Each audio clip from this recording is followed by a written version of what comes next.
dugaan saya istilah Tante Girang sudah muncul di masyarakat gitu. Baru Mutinggo Buso mengangkat itu. Kita mengenal ada sastra serius yang bicara tentang hal-hal barangkali lebih ke persoalan kualitas pesan dan sebagainya, dan ada yang sastra dibuat sekadar memenuhi apa sih yang dimaui pembaca untuk pengisi waktu luang dan sebagainya. Nah, itu novel hiburan dan itu berjalan beriringan sebenarnya. Sastra populer itu lebih jujur, mengabadikan situasi zaman lebih jujur karena mereka tidak terbebani oleh ide-ide moralitas yang ketat dan sebagainya, tapi hanya terutama ingin memotret situasi zaman sehingga dia bisa menjadi dokumen sosial jauh lebih bagus dari umumnya sastra serius.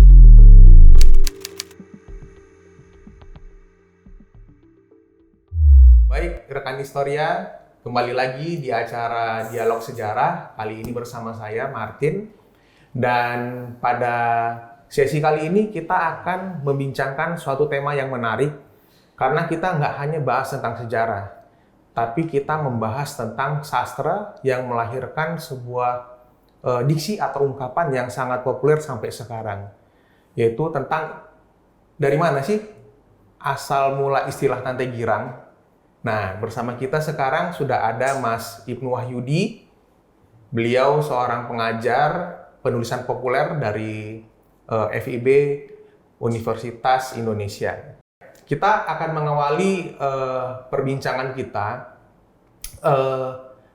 Sebenarnya Mas Iben, istilah Tante Girang ini awalnya pertama kali muncul dalam konteks seperti apa sih? Dari medium apa dia muncul?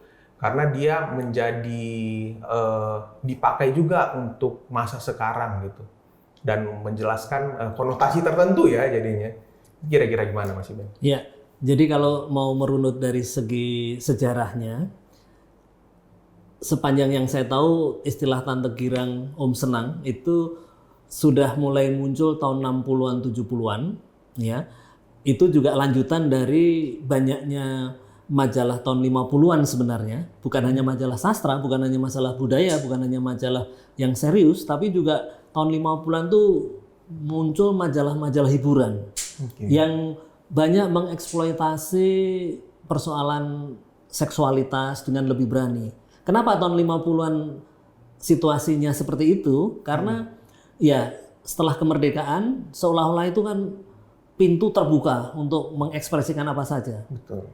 Termasuk yang tidak serius, termasuk yang hiburan. Nah, jadi tahun 50-an kita kenal banyak sekali majalah serius, majalah budaya ya, ada Indonesia, ada Zenit, ada Siasat segala macam yang agak serius membicarakan tentang kebudayaan, tapi juga banyak majalah yang menampilkan apa? Sosok-sosok wanita yang berani berpakaian minim dan sebagainya. Nah, situasi itu juga menampilkan suatu kehidupan yang mulai tidak takut lagi dengan masalah tabu, dengan masalah nggak boleh begini, nggak boleh begitu. Nah, kemudian muncullah istilah-istilah yang dapat disebut sebagai populer tahun 50-an, tapi kemudian baru diabadikan dalam bentuk tulisan lewat novel, paling tidak itu Cross Mama misalnya dari Mutinggo Buso, atau juga Ali Shahab, atau juga Abdullah Harahap begitu. Nah, sepengetahuan saya yang pertama menggunakan istilah itu adalah Mutinggo Buso dalam novelnya dengan menyebut seorang wanita yang sudah cukup mapan, punya kemampuan finansial bagus, terus suka daun muda laki-laki begitu. Nah, itu disebut dengan Tante Girang. Nah, istilah Tante Girang sendiri sesuatu yang mungkin biasa, tetapi lama-lama menjadi istilah yang seperti ada kaitan makna benar gitu.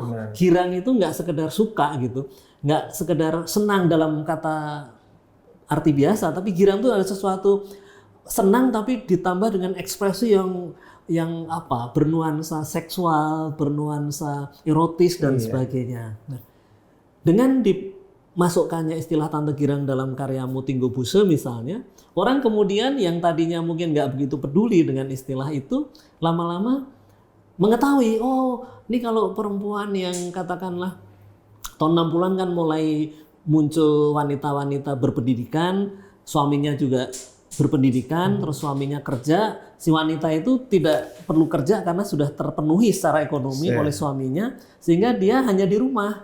Tapi secara ekonomi punya. Nah, keisengan di rumah sendiri, misalnya keisengan sendiri tanpa suami itu melahirkan ide macam-macam, termasuk mencari daun muda. Nah, itulah kemudian istilah Tante Girang itu muncul. Dan pada tahun 67-an kan juga mulai muncul mobil, ya, mulai banyak mobil-mobil Impala lah segala macam begitu yang memberi kesan wanita yang sudah nyetir sendiri dengan berpakaian seksi di jalan-jalan, kemudian karena suaminya bekerja di tempat lain dan dia mencari hiburan, dan hiburannya itu banyak yang mengarah ke mencari hiburan seksual dengan laki-laki muda gitu. Ya, jadi istilah Tante Girang agaknya muncul dari pengabadian istilah itu dalam novel, dalam cerita-cerita pada tahun 60-an, khususnya yang saya tahu disebutkan oleh Motinggo Buse. Dan Motinggo Buse kan memang terkenal sebagai seorang pengarang yang sebenarnya dia juga pengarang serius, tapi kemudian banyak melahirkan karya yang cenderung populer. Dalam arti populer itu karya yang lebih memenuhi hasrat atau keinginan pembaca. Ya. Fantasi, erotisme, seksualitas. Nah, maka dari Motinggo Buse itu kita menemukan beberapa novel dengan judul yang mengarah ke sana, termasuk ada Cross Mama, terus yang lain-lain ya. Ada beberapa judul yang tidak bisa saya sebut itu, tetapi Motinggo Buse itu menulis saya kira di atas 100 karya populer gitu. Jadi memang dia sangat populer sebagai penulis cerita hiburan. Benar. Ya, karena kita tahu di dalam konteks sastra, konteks sastra itu kita mengenal ada sastra serius yang bicara tentang hal-hal barangkali lebih ke persoalan kualitas pesan dan sebagainya, dan ada yang sastra dibuat sekadar memenuhi apa sih yang dimaui pembaca untuk pengisi waktu luang dan sebagainya. Nah, itu novel hiburan dan itu berjalan beriringan sebenarnya gitu. Nah, salah satu penulis Indonesia yang cukup lama berkecimpung dan menghasilkan banyak karya dalam dunia sastra populer itu Motinggo Buse. Kemudian juga selain yang bersifat seksualitas juga ada yang bernuansa horor misalnya, nah itu Abdullah Harahap misalnya begitu. Ya. Dan karya-karya itu diminati sekadar sebagai umumnya pengisi waktu luang gitu. Jadi tahun 60-an dan sampai sekarang antara sastra serius dan sastra populer itu kan beriring saja gitu, tidak masalah. Tinggal bagaimana tren suatu masa itu akan menentukan kecenderungan tematik seperti apa yang kemudian banyak digarap, karena dibayangkan kecenderungan tematik seperti itulah yang dinikmati, yang diharapkan oleh pembaca gitu.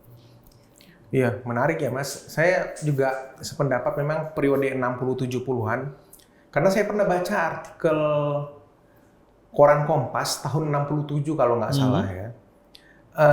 Itu terjadi fenomena sosial tentang Tante Girang. Saya justru tahunya dari situ awalnya, diksi Tante Girang. Tapi bukan dari konteks sastra, tapi dari konteks kriminal saat itu. Karena sudah menjadi kejahatan mengeksploitasi anak di bawah umur.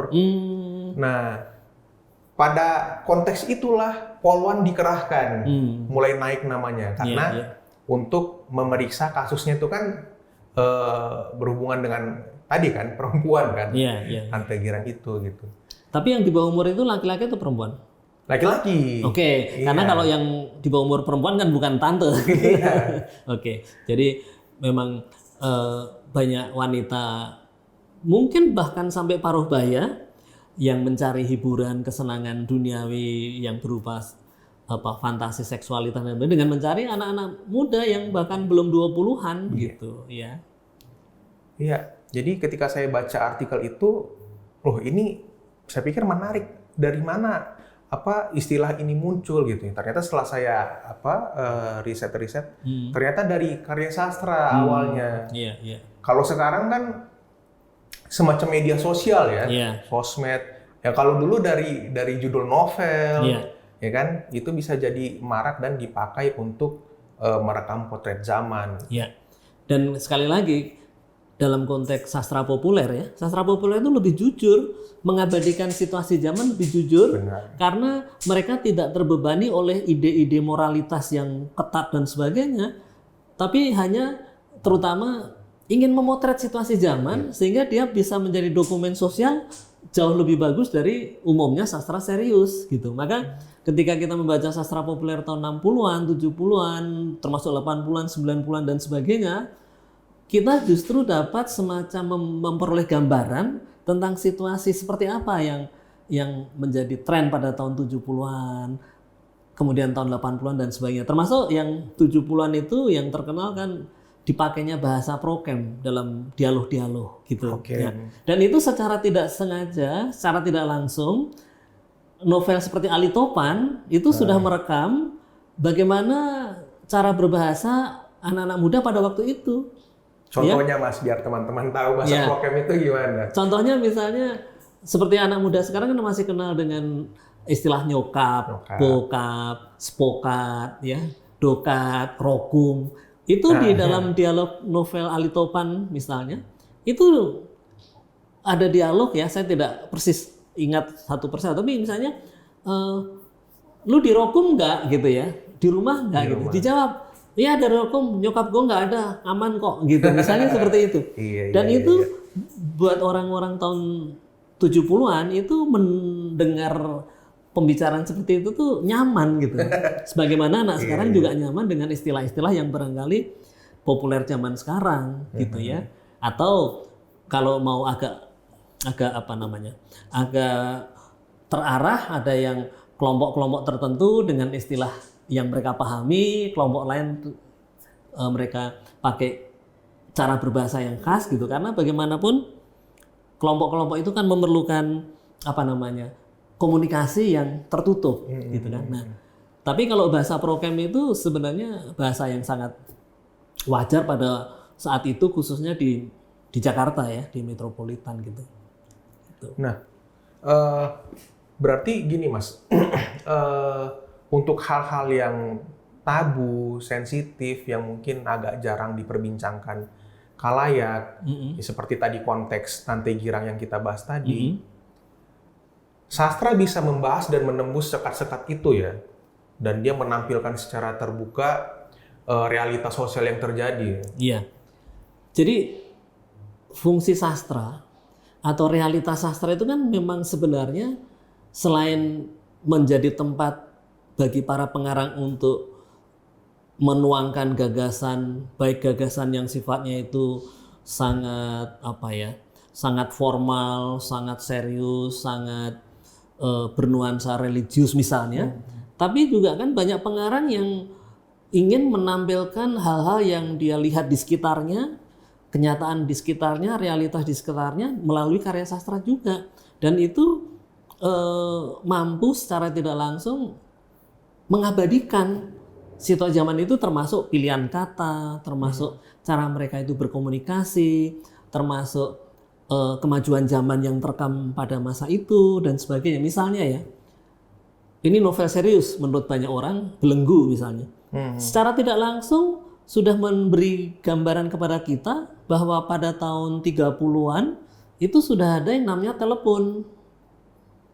Karena di dalam adegan novel Belenggu itu telepon itu dimanfaatkan untuk menghubungi misalnya Dr. Sukartono bahwa ada pasien yang harus diperiksa misalnya. Nah, kata telepon itu bukan sekadar kata, tapi dia memberikan gambaran kepada pembaca bahwa tahun segitu sudah ada telepon. Memang teleponnya bukan apa namanya, bukan ponsel kayak sekarang ya, telepon yang zaman dulu yang putar begini, bentuknya besar dan sebagainya. Nah, pengarangnya barangkali tidak berpikir ingin mengabadikan di dalam karyanya itu benda atau penemuan teknologi namanya telepon, tapi secara tidak langsung karya itu memberi gambaran kepada kita tentang sudah adanya telepon pada masa itu. Termasuk karya sastra yang lain yang menampilkan transportasi misalnya, mobil seperti apa, Ford atau apa begitu. secara tidak langsung dia memberi gambaran bahwa pada tahun itu tertentu, apa 40-an atau 50-an itu, oh mobil yang pernah ada di entah Jakarta dan sebagainya itu mereknya Ford atau apa dulu ada tram dan sebagainya. Nah, ini hal yang sangat wajar pada diri pengarang karena mereka ingin menampilkan realitas itu apa adanya tanpa berpikir bahwa mereka sedang mengabadikan penemuan-penemuan yang ada pada masa itu.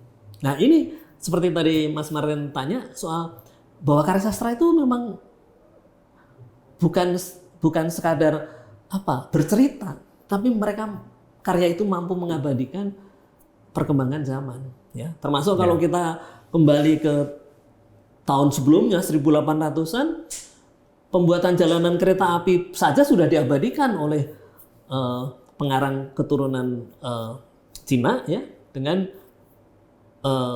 kumpulan puisi jalanan kereta api misalnya gitu. Nah, itu secara tidak langsung kita diberitahu, bukan tidak melalui buku sejarah tapi lewat sastra, bahwa pembangunan rel kereta api dari ini ke ini tuh ternyata sudah ada pada waktu itu.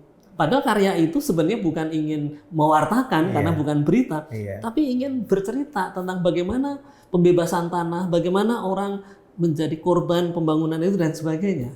Nah, jadi karya sastra dalam hal ini memang mempunyai peranan pengabadi zaman, gitu. Termasuk istilah-istilah yang berhubungan dengan perempuan, laki-laki dan sebagainya itu. Ya. Dan saya kira sampai sekarang, cerpen-cerpen, novel-novel yang bercerita tentang, misalnya sekarang sudah mulai sudah lama sih notifikasi di telepon kita, di WA kita, mulai masuk ke dalam karya sastra, termasuk juga dalam lirik-lirik lagu. Betul. Gitu. Iya. Karena memang notif gitu. Ya, tulisan itu kan memang bisa mengabadikan apa yang terjadi pada suatu masa. Benar. Ya. Jadi kalau kembali ke persoalan proses kreatif itu kan, kalau orang hanya ngobrol tidak direkam kan hilang. Betul. Tapi begitu tertulis, dia akan menjadi catatan, jadi penanda zaman waktu itu. Ya. Bukan buku sejarah, tapi justru mendokumentasi situasi zaman pada waktu itu. Nah, sejarah nanti barangkali mempunyai cara tersendiri di dalam merekonstruksi masa lalu, kan begitu. Ya. Nah, itu tadi Mas Iben bilang istilah Tante Girang itu awalnya dari sastra, dari novel. Ada 3 penulis tadi kalau nggak salah disebutkan. Ada Motingo Boussier, ada Abdullah Rahab, dan Ali Shahab. Nah, masing-masing novel ini berkisah tentang apa, Mas? Memotret apa? Sehingga dia menonjolkan istilah Tante Girang sebagai suatu sebagai suatu narasi gitu. Iya. Secara detail saya tidak ingat persis ya, tetapi paling tidak dari Motingo Boussier, agaknya pengarang ini memang ingin berkarya, tapi bukan sekadar melahirkan karya yang menyebabkan orang baca dan berkerut keningnya berpikir, tapi menghasilkan karya yang sedapat mungkin menghibur pembaca.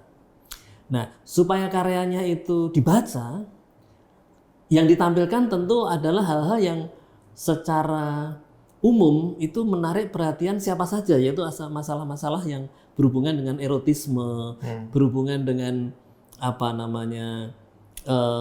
seksualitas dan sebagainya, ya. Jadi pengarang seperti Motingo Boussier itu punya kesadaran yang berhubungan dengan karya apa nih yang cocok untuk pembaca pada masa itu.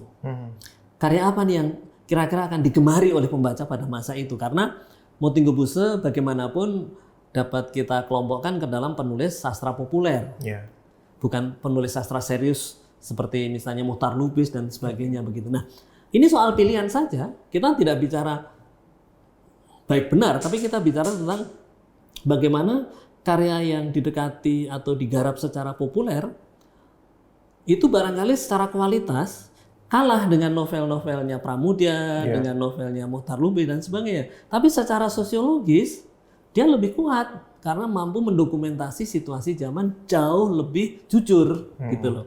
Nah, jadi istilah Tante Girang itu menurut saya ya, mungkin tidak terlalu tepat, tapi menurut saya di luar kan sudah muncul istilah itu, Tante Girang itu.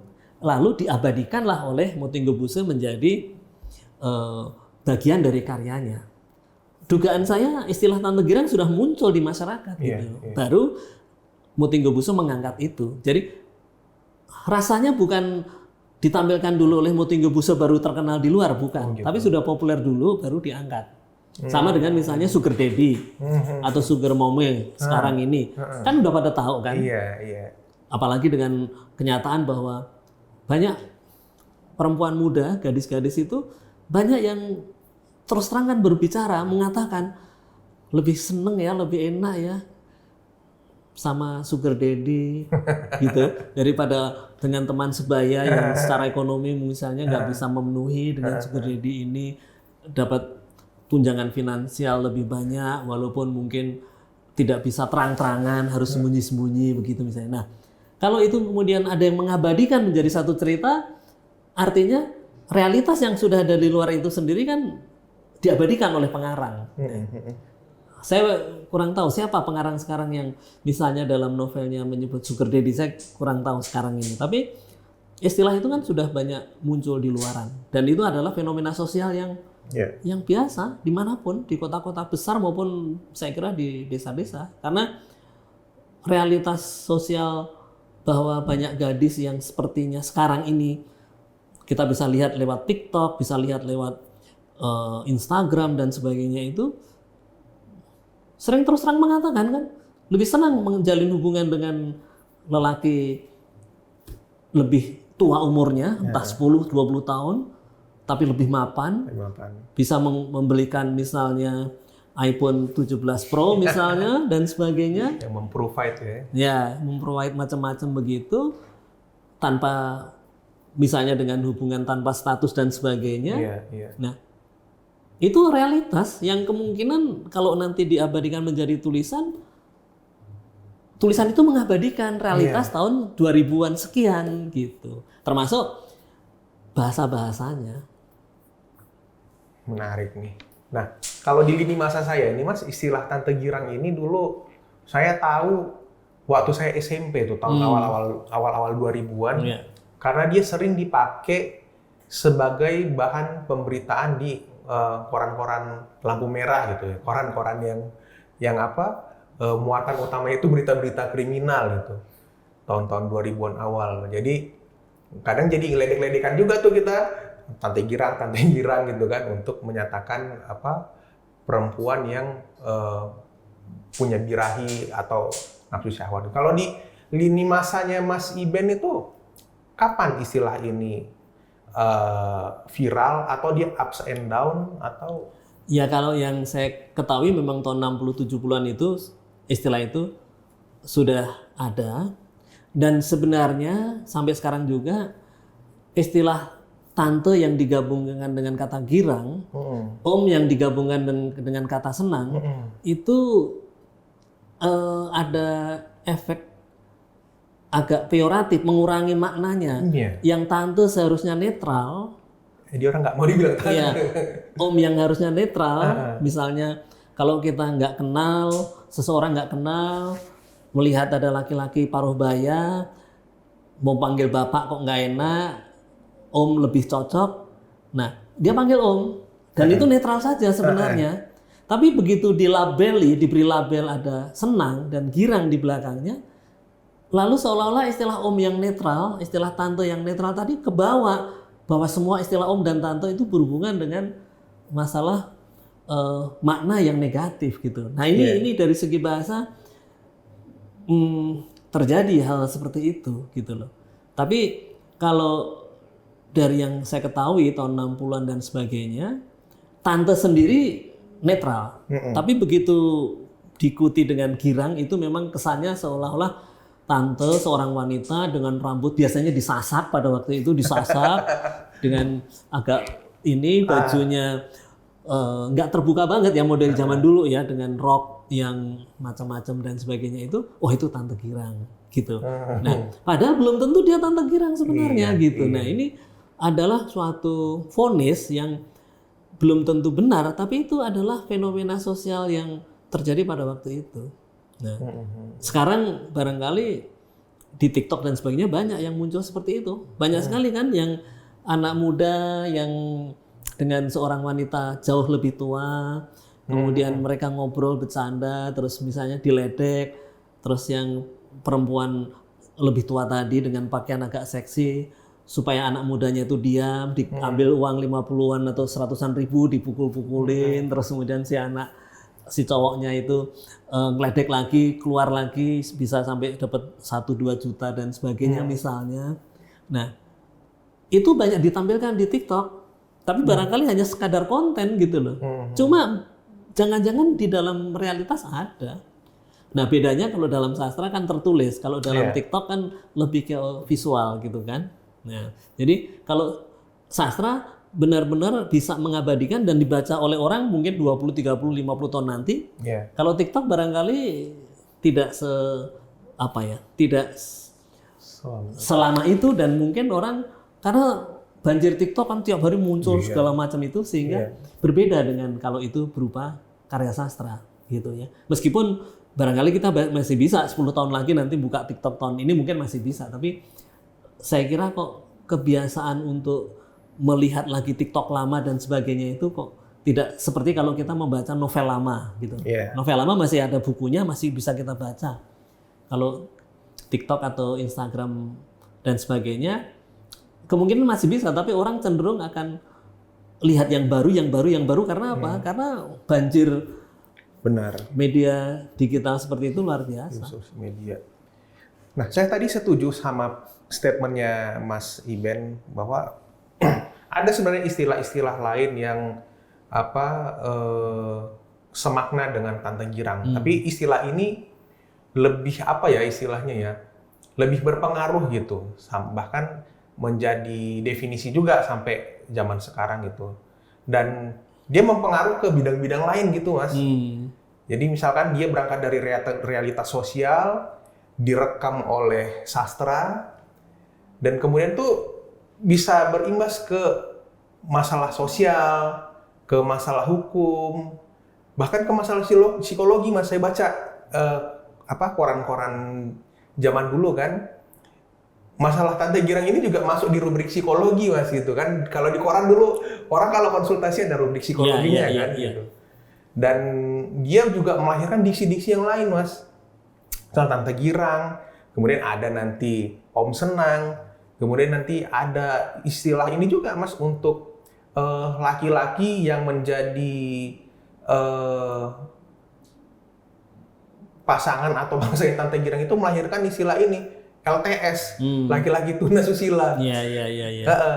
Jadi ya kemudian sekarang juga banyak istilah-istilah yang semakna dengan hal-hal itu ya, untuk menggambarkan erotisme ya, kayak sugar daddy, sugar baby, kemudian ada ayam kampus, dan itu juga direkam di beberapa karya sastra gitu ya, Mas. Ya, memang istilah saya kira beredar, muncul tanpa dapat dikekang kan, karena siapapun mempunyai hak untuk menciptakan istilah itu baru. Persoalannya kan apakah istilah itu kemudian menjadi populer atau tidak gitu kan.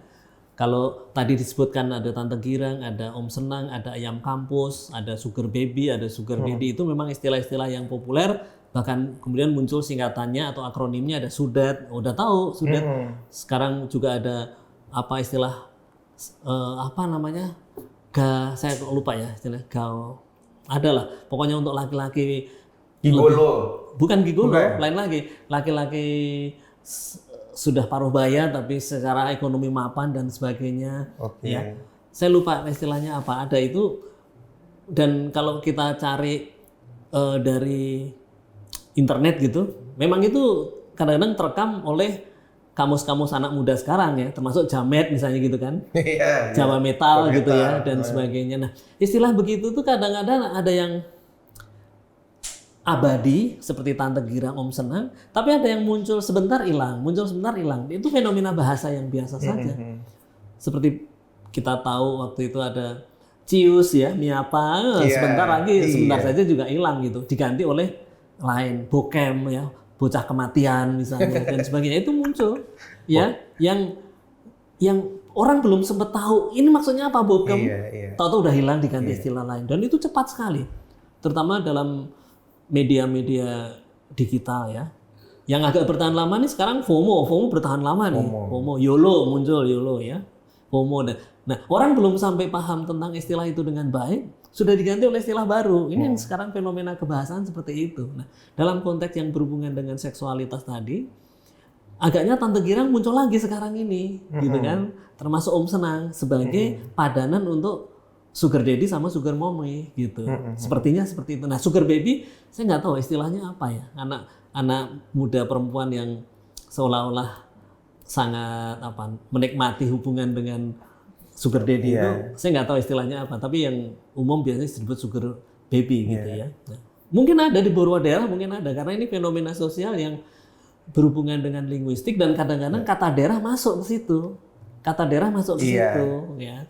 Seperti bahasa slang ya, itu kan bahasa daerah suka masuk kan. Untuk LGBT misalnya, untuk yang lain itu muncul istilah-istilah yang hanya dikenal oleh kelompoknya itu sendiri gitu. Ya, tapi kalau yang Tante Girang dan Om Senang itu seolah-olah melewati batas kedaerahan, batas bahasa lokal karena dia sangat umum dan kebetulan tadi seperti saya katakan kata girang dan senang itu memang berhubungan dengan kebahagiaan yang ya bisa abadi tapi biasanya kebahagiaan yang sesaat saja gitu. Ada lagi tuh beberapa tahun lalu juga istilah cabe-cabean kan. Ya, pernah waktu itu kan cabe-cabean. Itu juga muncul saya kira mungkin setahun 2 tahun ya, habis itu juga hilang ya.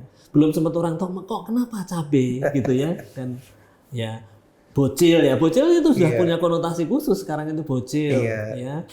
Apalagi kalau kita mau masuk ke wilayah kebebasan tayangan-tayangan pornografi kan banyak istilah-istilah yang kadang-kadang berlaku di lingkungan itu, tapi bukan menjadi istilah umum seperti Tante Girang dan Om Senang. Nah, istilah ini betul-betul melewati persoalan-persoalan lingkungan, persoalan zaman dan sebagainya gitu loh.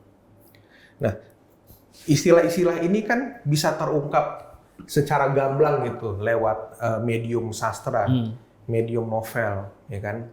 Dia mengekspos lah apa yang terjadi.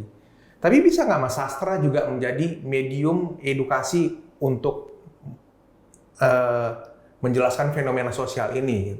Ya, mestinya bisa. Dalam arti sastra itu bisa menjadi media apa saja soalnya gitu. Bisa menjadi media berkhotbah, bisa menjadi media edukasi, bisa menjadi media yang bersifat pemahaman-pemahaman tentang sikap pengarang tertentu ya kan. Belum lama ini kan ada pengarang yang banyak di blacklist karena di dalam novelnya mengandung suatu sikap apa dan dia sendiri melakukan tindakan yang kurang bagus gitu kan. Nah, itu bisa terjadi semacam pesan moral yang dituangkan lewat karya sastra dan itu berisi ideologi tertentu bisa saja terjadi. Dan pada tahun 60-an kebetulan karena kekuatan politik kiri dan kanan waktu itu kuat kan, masing-masing membawa ideologi tertentu yang tujuannya mendidik pembaca. Jadi sama dengan kalau misalnya menggambarkan tentang perilaku sugar baby misalnya, dekat dengan sugar daddy misalnya, dia bisa, karya sastra bisa sekadar menceritakan saja atau bisa berkhotbah.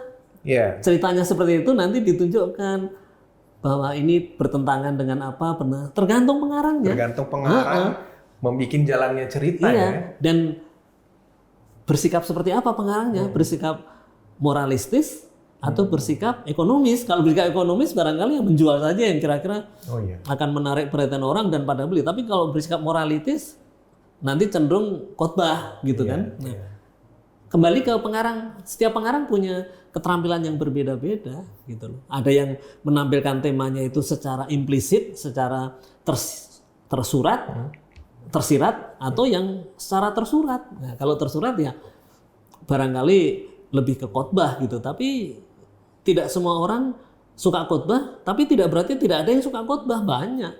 Sekarang ini kalau kita melihat di Instagram misalnya, karena ini masalah algoritma juga ya. Iya. Kita kan seperti yang lewat di beranda kita itu kan adalah hal-hal yang kok jadi agak mirip gitu, karena itu yang kita buka kan sebenarnya gitu. Nah, yang khotbah kan banyak sekali kan. Benar. Yang khotbah supaya misalnya kalau ada pasangan kamu yang meninggalkan kamu gini-gini, banyak sekali muncul gitu seperti itu. Nah, jadi pengarang itu mempunyai pilihan mau menampilkan hal seperti apa, mau menampilkan hal yang nyata-nyata terjadi, atau yang mau memanipulasi kenyataan, atau yang mau mendidik pembaca bahwa itu nggak benar, yang benar tuh begini, terserah gitu. Kita nggak, sebagai pembaca nggak bisa mengharap pengarang tuh begini dong, tidak bisa. Karena pengarang punya otoritas sendiri untuk menulis seperti apa, gitu. Nah, Mas Iben sendiri waktu masih menjadi pengajar, dosen, pernah nggak mendapati hal ini menjadi bahan studi gitu, atau diangkat menjadi suatu karya ilmiah, fenomena tentang ya Tante Girang atau erotisme gitu? Banyak sih, banyak yang mengangkat persoalan itu, dan kemungkinan skripsi atau karya ilmiah itu lebih ingin apa? Sangat tergantung. Lebih pendekatannya sosiologis, atau lebih pendekatannya itu kajian intrinsik, atau lebih pendekatannya itu bandingan, terserah. Ya. Tapi bahwa misalnya orang melihat persoalan adat di balik novel-novel tahun 20-an misalnya, itu kan sama sebenarnya.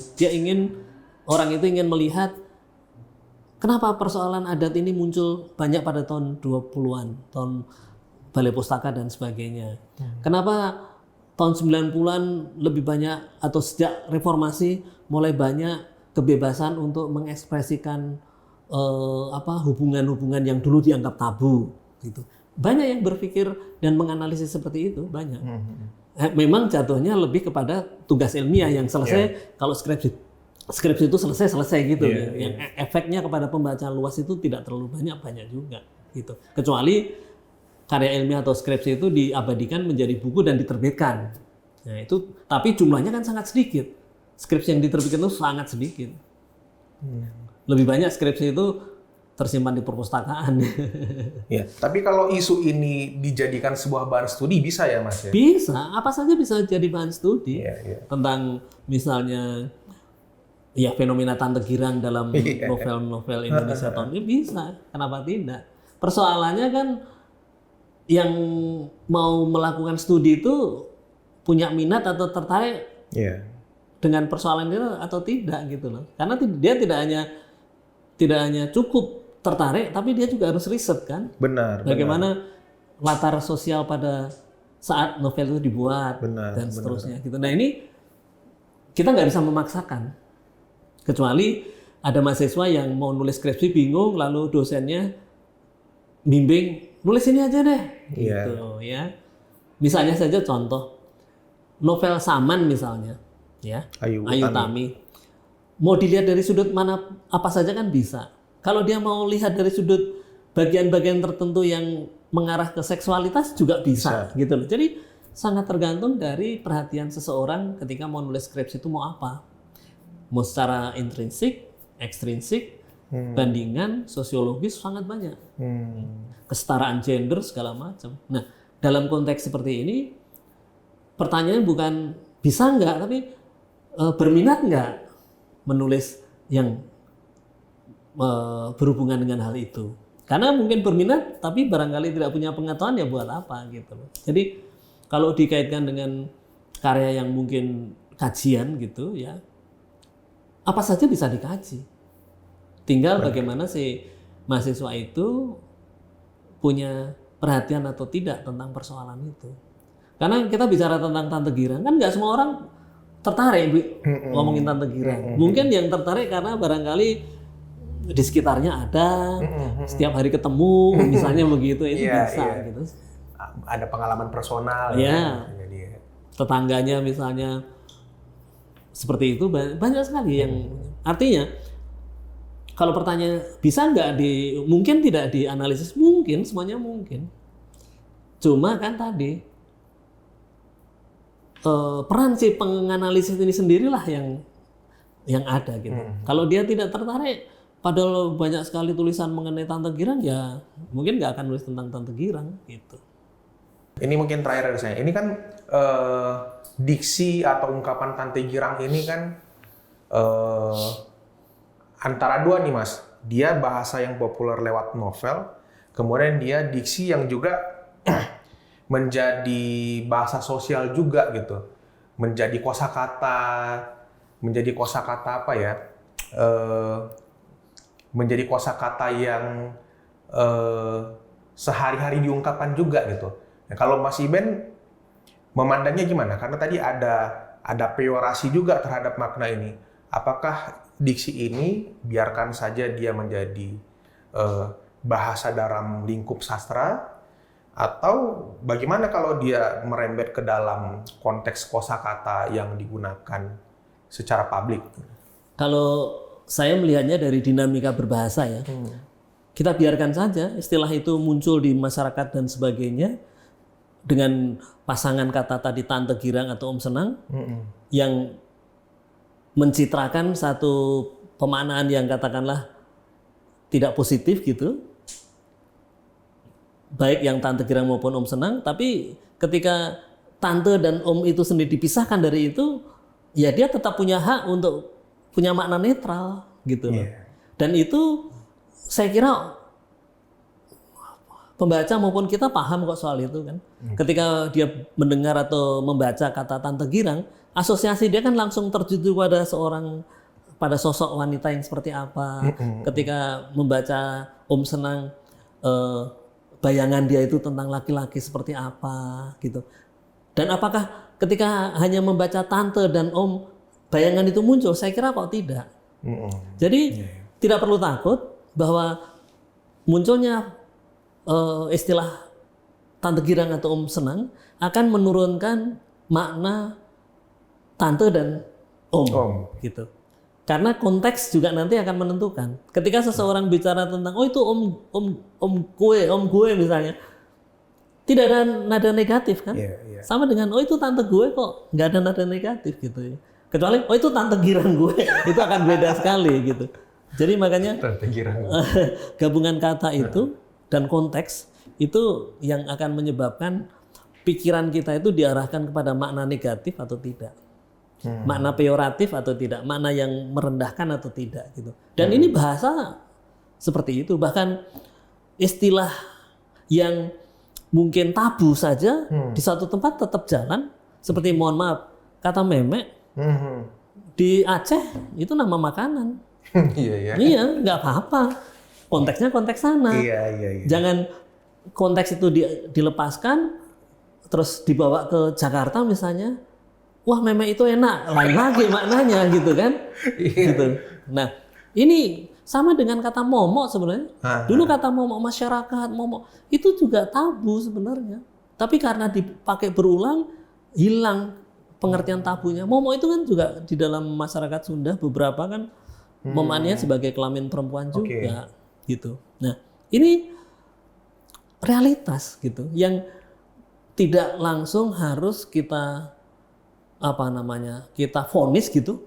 Wah, jadi kata tante sama om jadi ini maknanya nggak bagus lagi karena ada kaitan senang dan ya kalau dikaitkan, kalau tidak ya nggak apa-apa. Gitu. Dan bahasa akan selalu seperti itu, punya punya otoritas sendiri untuk tetap bermakna positif atau tidak. Gitu. Oke. Demikian teman-teman obrolan kita bersama Mas Ibnu Wahyudi yang akrab disapa Mas Iben. Demikian untuk obrolan kita pada saat ini. Sampai ketemu di obrolan dialog sejarah berikutnya. Dadah.